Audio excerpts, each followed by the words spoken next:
ચોર જાય રોડ પર બોલાવે એના બોર પર હમે કરીને મરાવે ઈ ચોર કને એવા રીવિશિયાના અવતારમાં જન્મેલા નો વિડીયો જો મહેરબાની કરી અને ઇયરફોન રાખજો હો. અમારે ઇયરફોન ને કોઈ જરૂર નહીં. ઈ ઇયરફોન તો તારી ગાંઠમાં ઘાલી દે.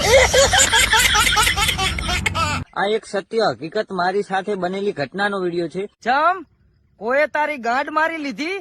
ગાંઠ તો મરાવે છે ચૂત મારીના રીવિશિયા. અમે થોડા સમય પહેલા હમણે યુટ્યુબમાં ને બધે ભેળું કામ કરતા હતા. તો ગાંઠ મરાવા ભેગું કામ કરો હો. નોખું કામ કરાય ને મારી જેમ. તો કાયમ દાડા ઉગે ને ડબલું લઈ અને સરડામ લઈને ગાંઠ મરાવે છે. ઈ અમારા ધંધા નથી ભોસડી ના. શાબાશ બેટા. વિક્રમ સોલંકી રામજીબાને મારા વિશે ખરાબ વાતો કરી અને અમારા બંનેને ઝઘડો કરાયો છે. હવે તમને કોઈ ઝઘડો કરાયો નથી. સોદીનું તમે હાથે કરીને ઝઘડા કરો હો. તને ખબર છે કે અમે હાથે કરીને ઝઘડો કરે છે કે કઈ અમારે મેટર છી છે વગેરે ખબર આમ તો શું લેવા પત્તર ફાડે છે ગેલ ફાડ્યા તેમાં. બાકી જો હવે ઇન્સ્ટાગ્રામ માં બકચોદી કરીને કાયમ વિડીયો આવશે તારાથી થાય કરી લાખશે નકલ માદર શોધ.